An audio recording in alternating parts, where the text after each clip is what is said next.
guide me in doing what Jesus told his disciples to do, like the scribes, to take out from their treasures both new and old. I've always said, I have for years been telling of the first camp farthest out, for its roots go way back into the past. And the first camp was held 3,000 years ago. And just as so many of our camps have grown, after a year or two they've had to go to another place because the place was too small for them. And so at this first camp farthest out, is called the School of the Prophets, a young man said to Elisha, "This place is too small for us. Let us go down to the Jordan, and we'll each cut down a tree and build a larger camp." And he said, "Go ye." And he said, "Won't you go with us?" And he said, "I will go." And there is revealed the secret technique that Elisha used for prayer, which Jesus illustrated in a much more vital way. For a young man, as he was chopping away, was dismayed to find the axe head flying out into the center of the Jordan River. And he cried out, "Alas, it was borrowed."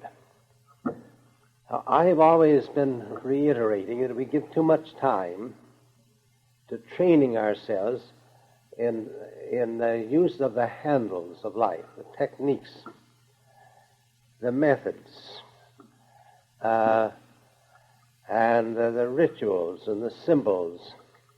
And we don't get down to the vital thing, which is prayer and love. That's the axe head.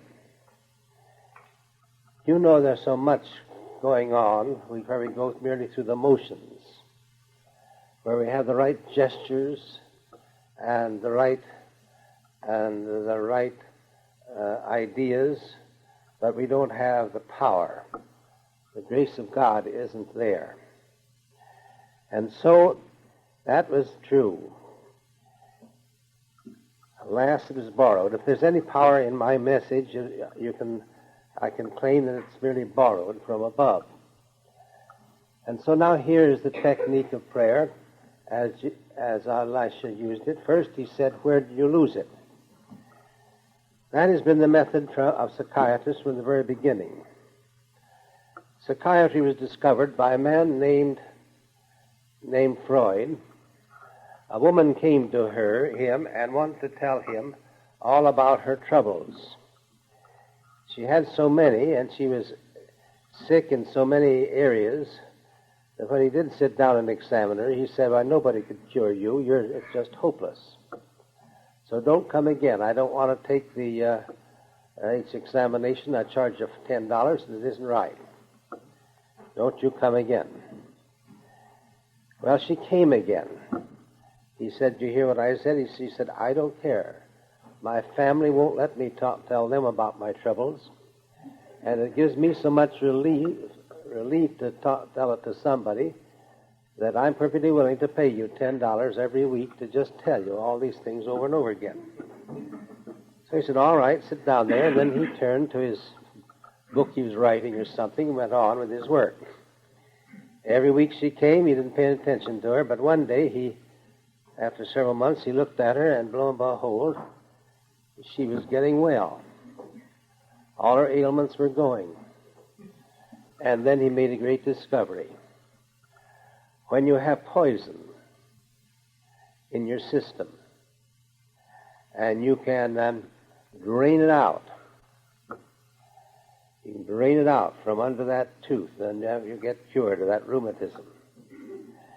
But if you've got poison in your soul, in your subconscious, you're just filled with poisonous fears and everything under the sun, if you can just tell them out, it has the same effect, draining it out. So that's why psychiatry was born. Jesus, however, had used it by when a man came to him with a boy, epileptic boy. He said, "When did this first begin?" Well, as a child, it used to throw him in the fire, sometimes in the water. A Mary Welch came to a camp farthest out.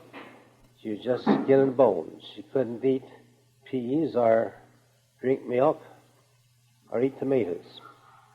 One gave her migraine headaches, one gave her rheumatism, and one gave her stomach ulcers, I think. So finally a minister happened to ask her, "Were you always that way?" "No." "Were you always glad to be alive?" "I should say not. There's a time when I'm only too glad to have been dead." Now we heard someone say that peas and tomatoes and milk were very life-giving. "Aha," he said, "your subconscious heard you say that, and your subconscious said you want to die, and I'm going to help you die, because I want to do anything you want done, and I'm your best friend. And so it brings you all these things. Are you glad you're alive now?" "Oh, I should say. Since I've been coming to the camp farthest out, I wished I had 9 lives to live. I just wish I could, life's too wonderful." "All right, now you're not afraid of life-giving foods. You go to the table tonight and eat tomatoes and peas and drink milk." And she increased her weight to about the size of a Venus de Milo. Very well built now, and I have to take pains when I tell people any of these things that happen, because if any woman thought they gained too much, they might object to this. Well, when a woman in South Carolina who hadn't been able to hold any food for 4 years, she just held four meals in 4 years. Well, how did she live? Oh, she'd eat 10 meals a day. 10 meals a day, she'd just hold it for about 2 minutes before she'd lose it. She's becoming skin and bones, and her mother wanted to send her up to St. Paul, have me pray for her. All the way from South Carolina up to St. Paul. Well, my goodness, I don't heal people. Any power I have is borrowed.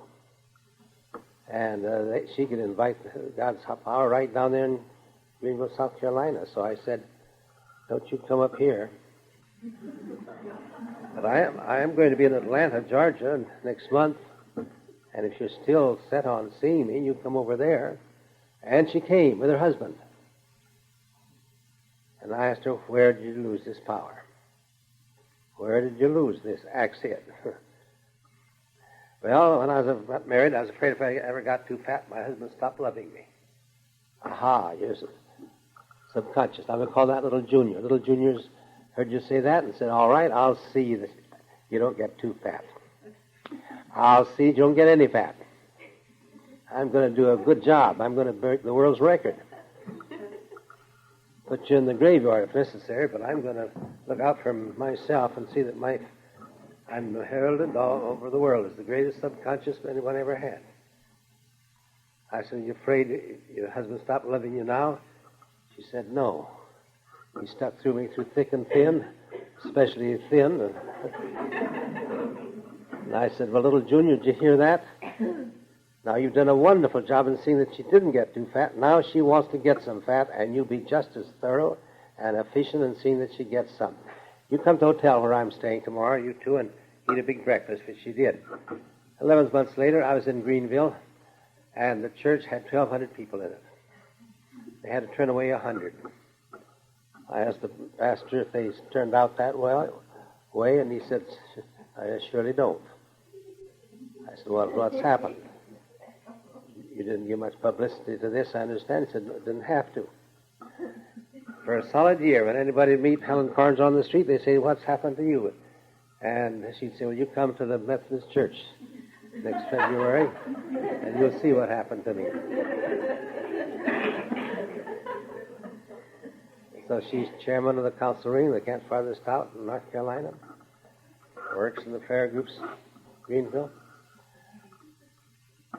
But you see, that's what the psychiatrists do, and what we can do. But that is more psychiatry than prayer, but it's the very first step. And then Elisha took a stick that fitted his hand, and he picked it up and he tossed it out where they said they had lost it. and the axe head came swimming up. A miracle. Some, I suppose, even some theological seminaries would say, of course, that's just a tradition, because an axe head couldn't swim. Well, I got in the building about 40 times as long as this, made of iron and steel, infinitely heavier than this, and it floated. Took me across Europe. I got in another building about 10 times as long as this, and it went floating through the air and landed as light as a feather in Ireland, and then in England, and then in Holland, and then in Germany, and then in Rome and Greece, and all over the world. By an axe head floating, that's just tiddlywinks. I'm not going to talk about the thing. I got on things that weighed tons and tons, and they went floating through the air. But I'm going to tell you what happened. If you can take hold of something that you can grasp with all your mind and faith and conviction out here, and then you can put it over there where the need is, you'll be surprised how it will release a faith that will bring healing or solvent to that situation.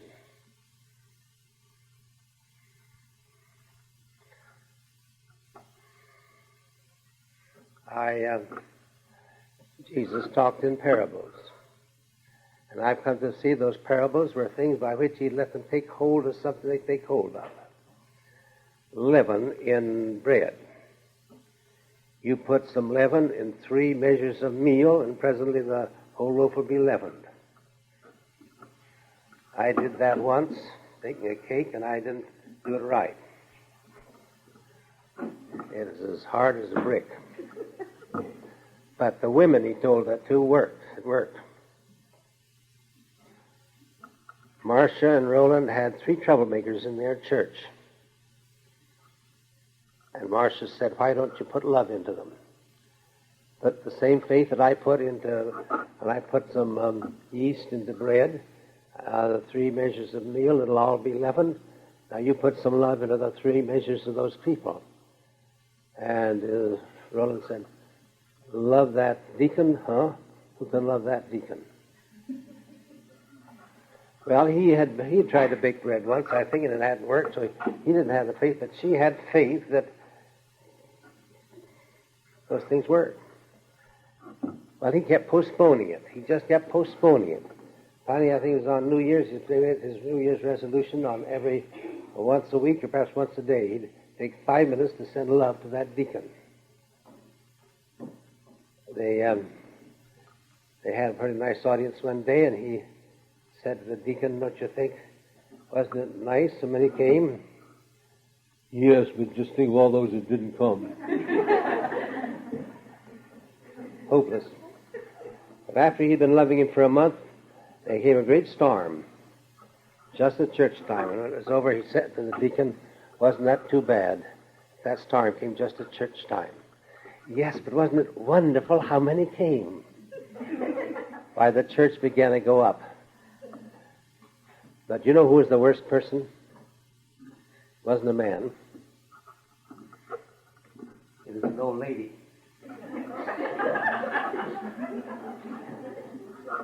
The leading minister, Baptist minister on the Pacific Coast, said, my little boy said, Mrs. Jones, President of Ladies' Aid, reminds me of a porcupine. And the minister said, why? Why, she's got a lot of fine points, but you can't get close to her. And then the preacher went on to say, I'd rather have a drunkard in my church than a troublemaker. Well, here's a troublemaker. She found fault with everybody, and she found fault about twice a day with the minister. Well, it took a lot of heavenly grace to send love to her. But he went in on that. In the month, he went with trembling steps to her apartment. He rang the bell. Come in. And he opened the door, stuck his head in very timidly. "Oh, Pastor Brown, I've been praying that you would come. I've just been thinking all week what a mean old lady I've been. Do you think God will ever forgive me? Will you forgive me? Won't you just pray for me, Pastor Brown?" Well, he came in and he prayed for her. Well, as the church changed. And then he began to be in such demand, began to heal people. And they wrote a book about him, and so finally he couldn't carry on all these things, so he retired from his pastorate just to meet the demands. And up at Benton Harbor is a city where the crime rate per capita is higher than almost any city in the United States. And the ministers up there said, they had me come and speak, want me to come back. But I said, I can't, but I'm so filled up this year. But Roland Brown is foot free this year, have him come. And he took them by storm, so they said, now, if you're foot free, could we just hire you for 7 months? Postpone your journeys and don't make out a travel campaign till next year. And you come and settle right down here and address all our service clubs, our women's aid societies, and the penitentiary, and the jail, and the high schools, and the churches, and see what you can do with this city. Well, he was there for 7 months. A police captain came to him and he said, I want to get that. What should I do? Well, is anyone you hate? There certainly is. And he named a certain politician. Well, I suppose that'd be a good place to begin. What do you think you ought to do about it? Well, I suppose I ought to love him and pray for him, and I don't know how. You'll have to help me. So they prayed until midnight. And next week, a politician came and said, I want to get that. Well, is there anyone that you hate? There certainly is. They named the police captain. Well, that'd be a good place to begin. What do you think you ought to do about it? Well, I suppose I ought to love him and pray for him, and I don't know how. You'll have to help me. And they prayed till midnight. Next week, the police captain came.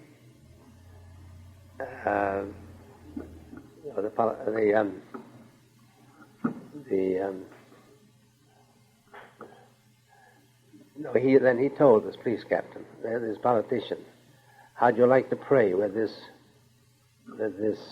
police captain? Well, I'll do day after tomorrow. So the next day when the police captain came to see him again, he said, you know, that politician said he'd be willing to pray with you tomorrow. Well, why wait till tomorrow? Well, it's almost midnight. That doesn't make any difference to me. I'm a police captain. So they called up the politician, brought him over, and I guess they prayed till about 2 o'clock. And afterwards said they'd never seen such humility in each other and anyone as they saw in each other, as they asked each other's forgiveness. Well,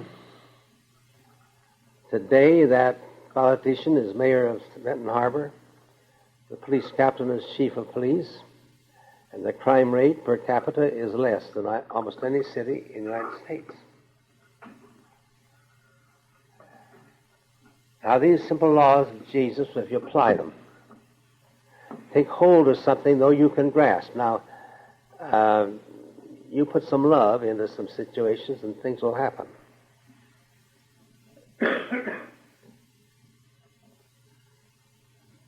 Boy came out on my athletic field.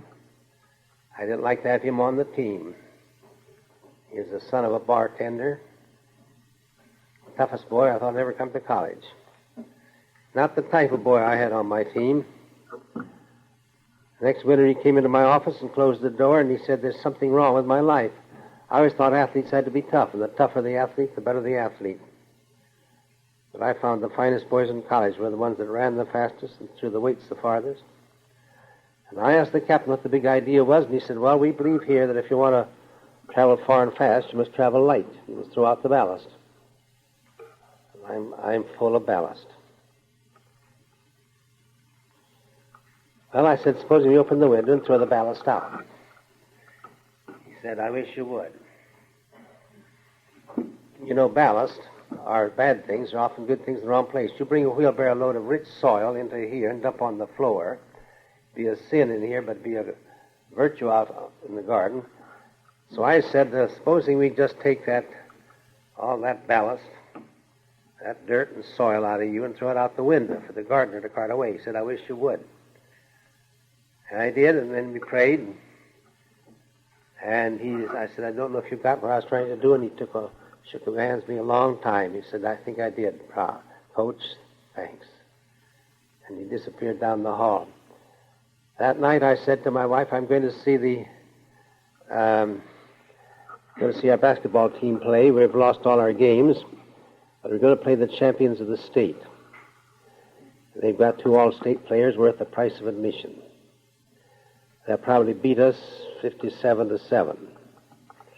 Sure enough, that championship team is coming down the court, no one able to stop them. So I saw Ray down here in the basket. I didn't know he'd made the team. Suddenly he shot between those champion players, intercepted the ball, dribbled down the field, and made a basket.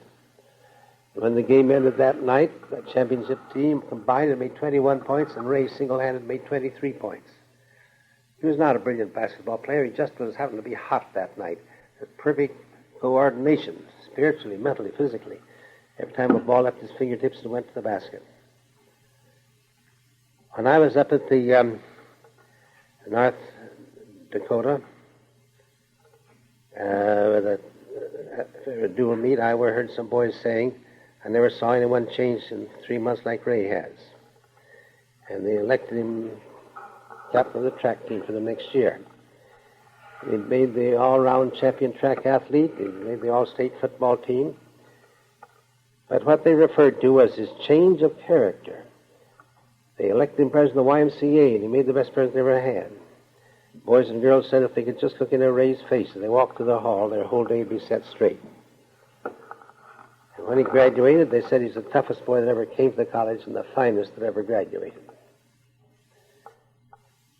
Before he left, he came to my office and he said, something wonderful happened to me 3 years ago in this room.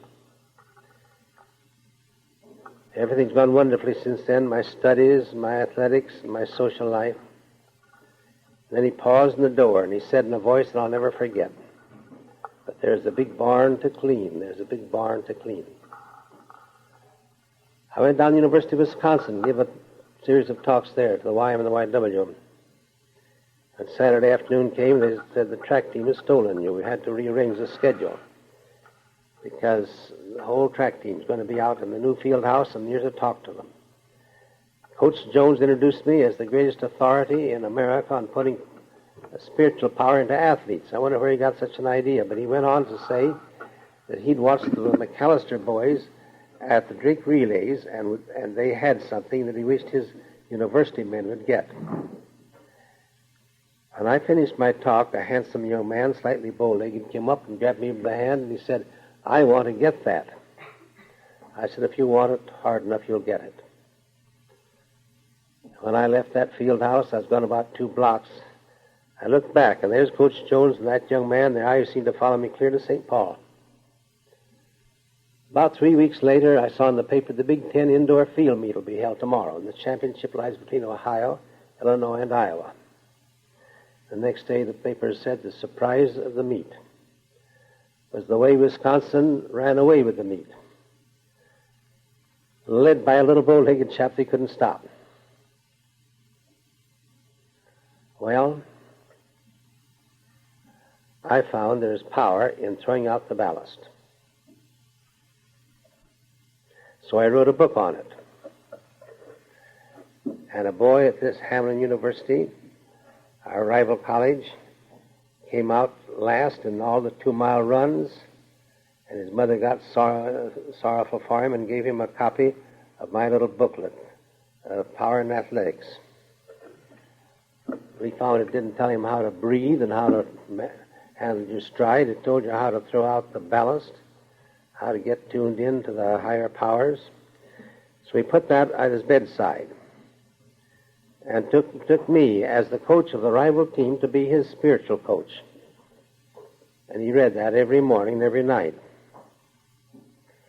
And when the state meet came, he said to the coach, I'm going to win the 2-mile run. Well, the coach gave it off a big horse laugh. And all the teammates did. The coach said, I'll get a hiney haircut if you do. And all his teammates said they'd get hiney haircuts. So when the first call for the 2-mile run came, he went into a corner in the gymnasium, got down on his knees, and he said, Lord, I won't need any help on the first 6 laps. But when we start the last 2 laps, I'd appreciate a push.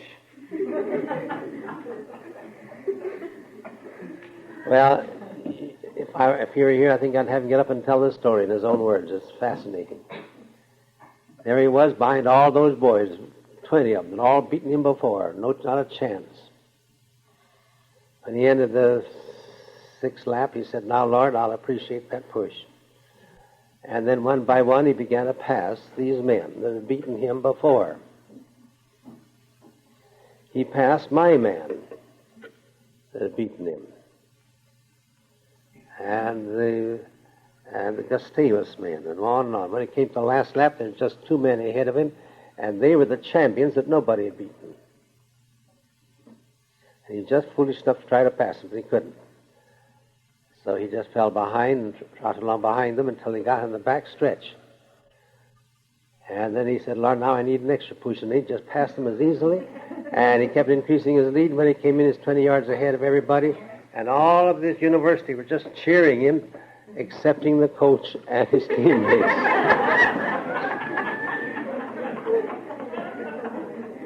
And they all came out the next week with hiney haircuts.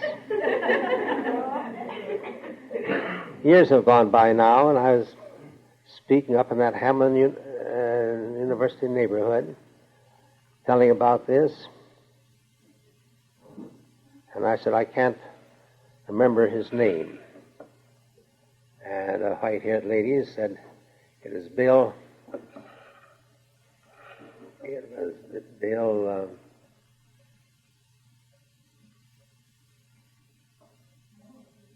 What? Rose. Bill Rose, yes. I couldn't remember.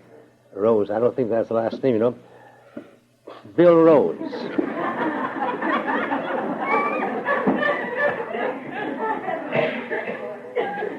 And I said, well, how do you know? So that 20 years had gone by, and she didn't have any business, any woman there knowing about all this. How do you know? I was his mother who gave him the book.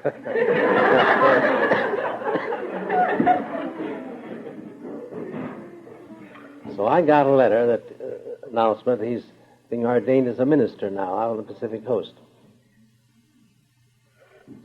Well, a team of football men came into my room one day. I wasn't coaching football. That takes too much time when you're dean of the college and all these other activities, but I did coach track. And the team came in and they said, we're to play a great team on the Arclights tonight, and the papers say we're going to lose 40-0, and we've got the jitters. We know that our coach doesn't believe in these things you believe in, and he doesn't give us any help, so we thought we'd come to you and see if you could steady us. Well, I went over and turned on the light in the daytime. And I said, when I turned on that light, there was a correction made. There's a break in this current until I turned it on. I could have prayed all day for that light to go on, and it wouldn't go on as long as there's a break in it. Now, I'm not going to pray for you, waste any time praying for you, if single one of you has a grudge against anyone else on the team. And the captain said, we're like the 3 musketeers, one for all and all for one. I said, all right, then I'll pray. They have a way of telling whether you're crazy or not down at Mayo Hospital. They give you a pail to bail out a tub. If you bail all day without turning off the faucet, they know you're crazy. So a man asked me to come in and pray for his company down in Hutchinson, Kansas. And I said, it's a candy factory. Well, I ought to pray for that. I knew if he successful, he'd give me a box of candy. I like candy. And then it dawned on me. I started to pray that I had a feeling that I was just going to be bailing out a tub. That's crazy. I said, is there harmony among your workers, your producers? Yes, there is. Is there harmony among your salesmen? I should say not. They're just fighting each other tooth and nail. I got my hat on. I said, goodbye. If you want me to pray, you do a little preparing for me first. Prayer is not just go in and push the button.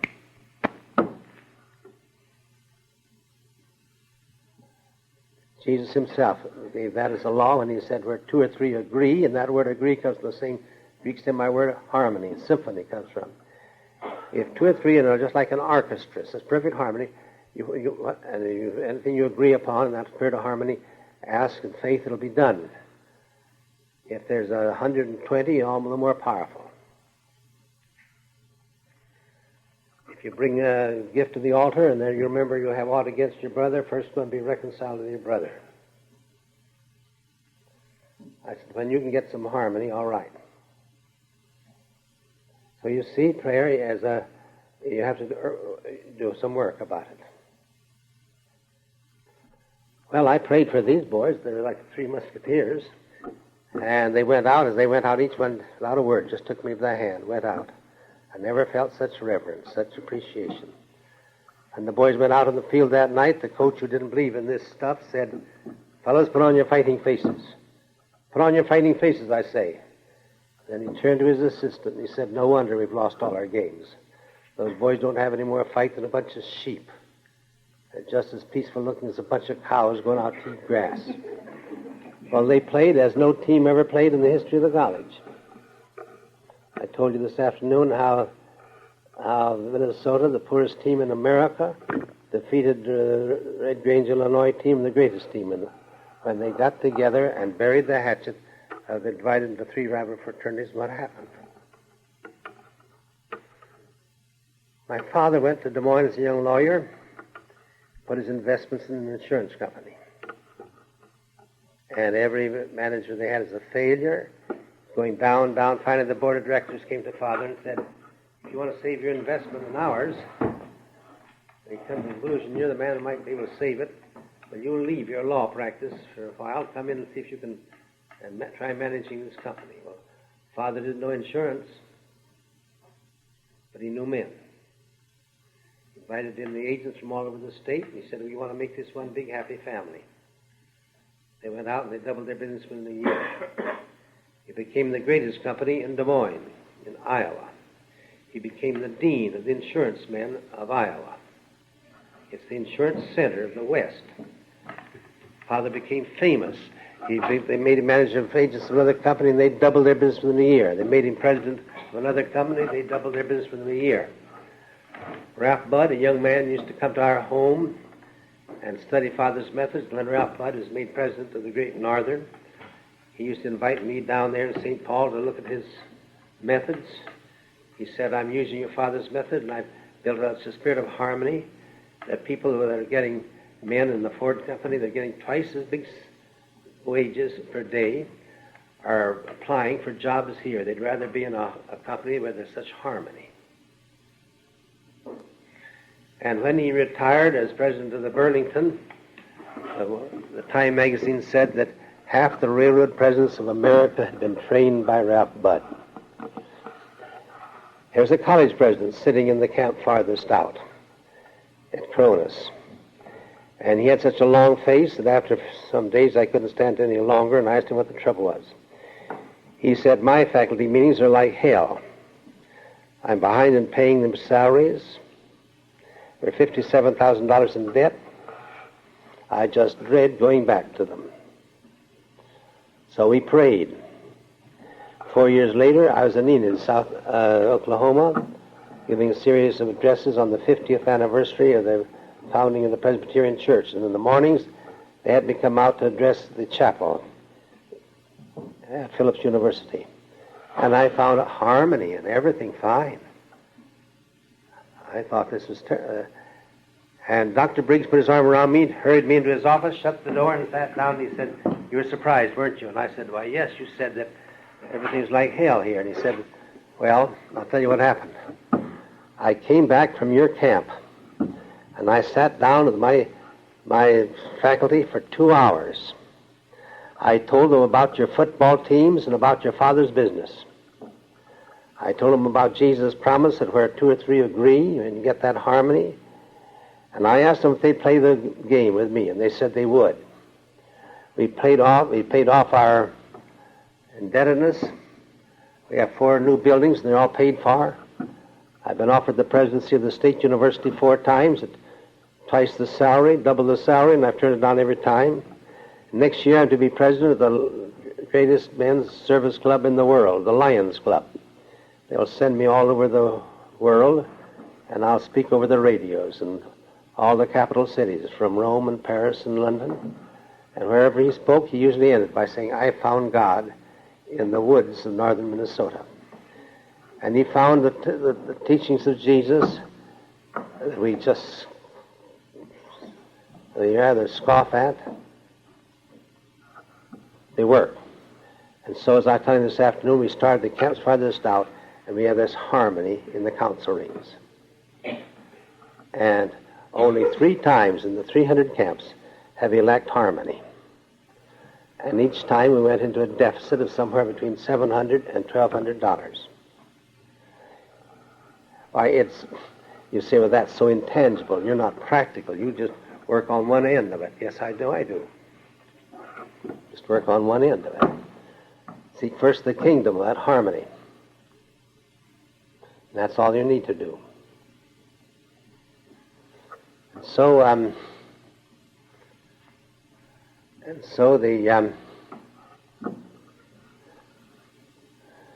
I would like to get a little group of folks around the president. We do have a little group around him. They're all in such harmony, our hearts beat together. And his heart, I think, beats right with us. I believe we could solve all the problems, or it can guide us safely through crises after crisis.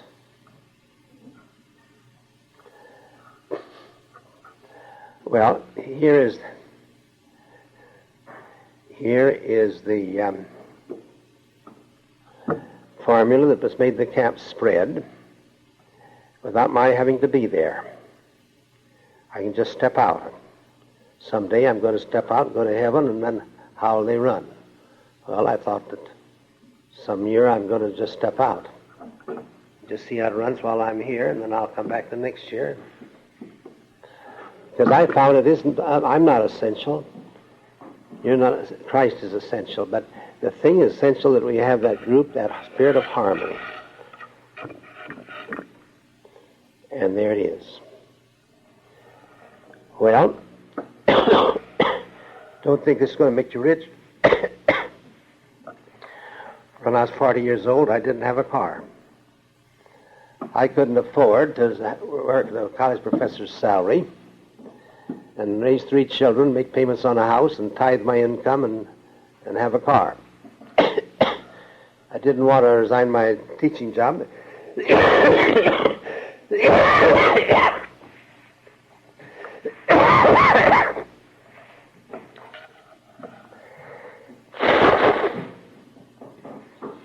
And I didn't want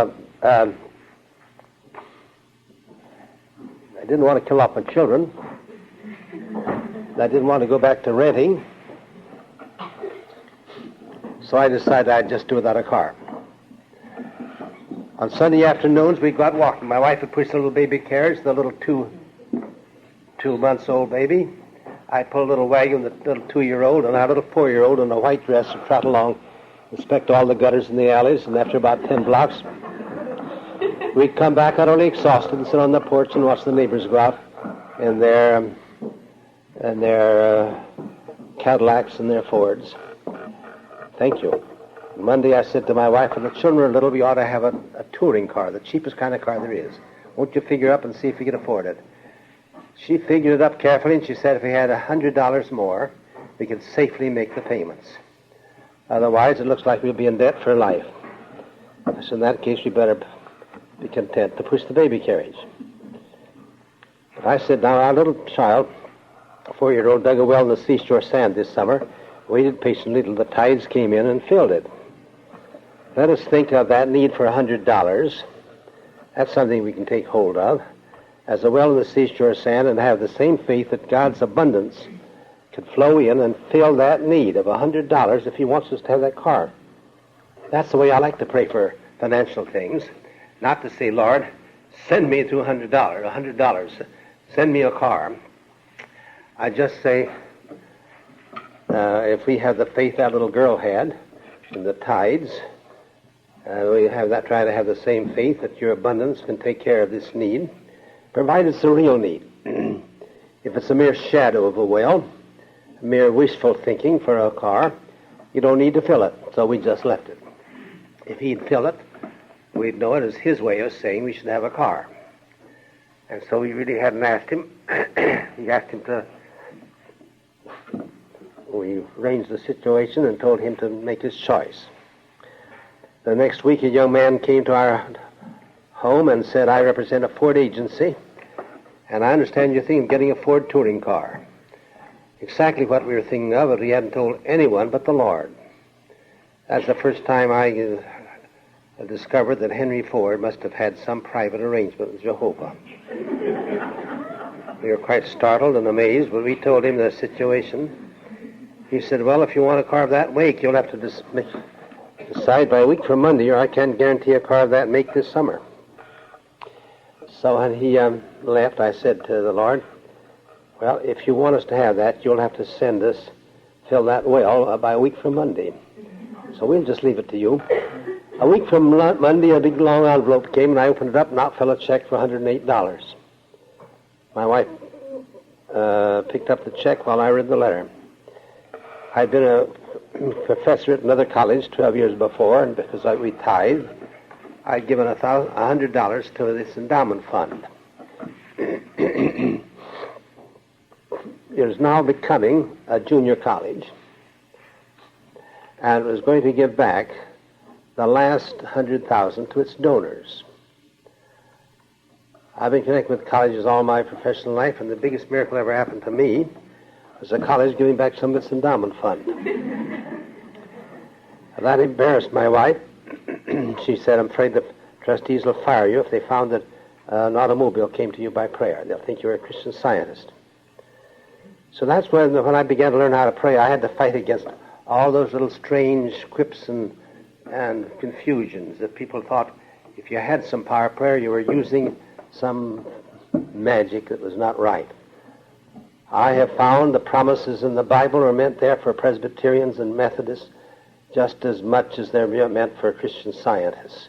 I'm not going to give anybody a monopoly on Jesus. He belongs to you, he belongs to me, and those promises. And when he said where 2 or 3 agree, and I use that in my football field, in my business, in my camps, they just succeeded like this until they're spreading all over the world. Wonderful. People, well, there was the Christian Century. The editor of it made a great attack on Norman Vincent Peale because it felt that he was preaching comfort and giving them confidence and all that sense of security. I think that's one thing the Bible does give us. And I do admit that Norman Vincent Peale stresses that a little over much, but I don't think it's up to us religionists to fight each other when the devil is just all he waits for, and he says, while we're fighting each other, he just comes in and grabs us, our Christians. Yes, that editor of that Christian Century couldn't understand how such a silly thing as a Camp Farthest Out could succeed. The Christian Century never has an article on prayer in it. He just doesn't believe in prayer. So he thought I must be trying to... And then I guess he'd heard me speak once, And so he sent his leading editor, she's a woman editor, to go to the camp farthest out and come back and tell all the flaws in it. And try to explain why it was that Dr. Holt and some famous professors there in the theological seminary believed in the camp farthest out. So this woman came to find flaws. She hadn't been there very long before she came in and wanted to kneel down and have me pray for all her family problems, and they were all solved. She went forth with the greatest supporter of this work almost in America, and the Christian said you wouldn't believe it. A woman, an atheist, went to Columbia University, enrolled in a course under an atheist philosopher. She took for her thesis, "There is no God." She happened to pick up a folder describing the camps farthest out on Star Island, so she said, "I'll go over there and get some more material to prove there is no God." So she went over there, and she found God so completely that it was entirely... So I'm perfectly willing for them to come, but I was throwing out this hint, that it's strange, that's like the Pharisees used to sit by, follow Jesus around to find flaws. There are a great many skeptics and cynics that don't believe you should go all the way with Jesus now. Well, I said to my wife, I'm going down and tell the trustees how this came, and then ask them to let me pray with them for a gymnasium. All the other colleges have gymnasiums, but I have to take my boys out in the middle of the winter and let them wade in the snow up to their knees to get their muscles in shape. And I believe that prayer is the only way we'll ever get a gymnasium. "Oh, don't, Glenn." I said, "Well, they're all Presbyterian ministers or Presbyterian elders." She said, "Yes, but they'll just think they will think that you're crazy." So I went to see an old lady, asked her what she thought I should do, and she said, "You and your wife been praying about the gymnasium?" And I said, "Yes." "Well, you won't need to see the trustees, because I could see the gymnasium coming. Your prayers have done it. It's coming before anyone expects it. It's going to come this year. It's going to come from a student in your writing class." Well, I was getting a little too specific, and I thanked her and went home and told my wife. After careful thought, I decided not to see the trustees. And then I told her this strange prophecy. We laughed it aside, but in the middle of winter, a little sophomore girl working away entirely through college came up and asked me if she could see me. And I said, "I'm sorry, but there's some important people I promised to see this hour. You see me some other time." And I turned my back on a gymnasium. I left the gymnasium standing there in the center of that room. A girl that didn't have a cent to her name. She had a gymnasium in the making, and she herself didn't know it. Fortunately, 2 days later, when the class convened again, here's the little girl, and she said, "You know, Prof, we cheer the football boys and give them a banquet. But I worked for one of the trustees this summer, and I found that they pay our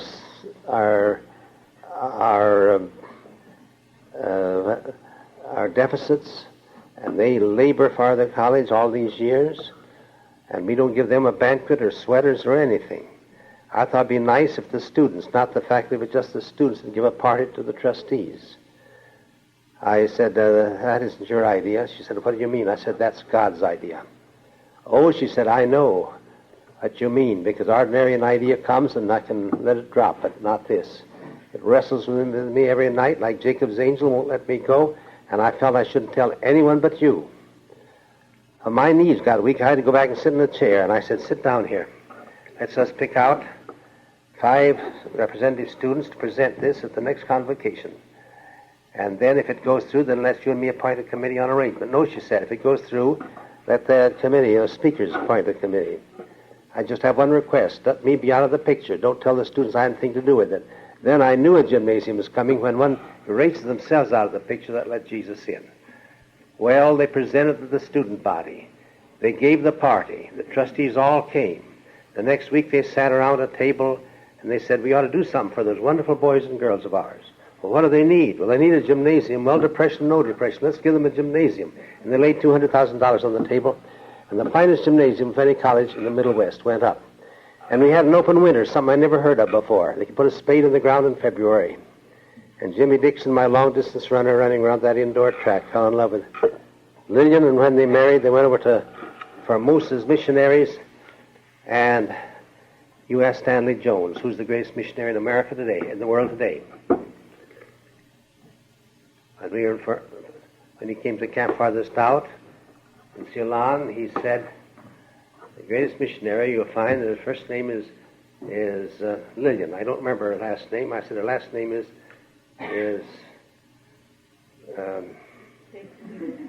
Dixon.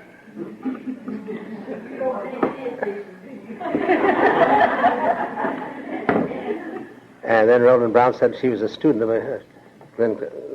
Glenn Clark. Ask Daniel Poling. He'll tell you how she has been healing those lepers, how she and her husband have gone up there among the headhunters, and the headhunters have built 175 churches with their own hands without any financial help from America. Oh, it's marvelous. Marvelous.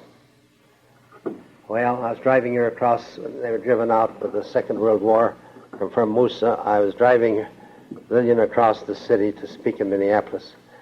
And she said, do you remember that first spadeful of dirt dug up for that gymnasium? You put some of it in a little bottle and you gave to me? And I said, I'd forgotten that. She said, I haven't. I keep it with me. I said, well, that's right. That's a symbol of where you erase yourself out of the picture and let God come in. Well, those are some of the things where you can take hold of something with your hand, something you grasp with your mind, and take the same faith and put it over here. So let us close now with a prayer. Our Heavenly Father, we want to just put our needs. They fit all kinds of categories. We're putting them right in your hands. Help each one of us to get hold of that, grasp that lever of faith that we can use, by which we can know that you're going to work in on this particular problem of ours and bring it to a solution. Bring safety, security, health, happiness, but above everything else, bring us so closely tied up with you, so one with you that no one will see us without seeing the Christ shining through us. Father, you just bless all of us. In the name of Jesus Christ, our Redeemer. Amen. Thank you for listening to this message from the CFO Classics Library. If you would like to listen to more messages from the library, please visit our website at cfoclassicslibrary.org. Or if you would like more information about the camps farthest out or would like to find a camp near you, please visit their website at cfonorthamerica.org.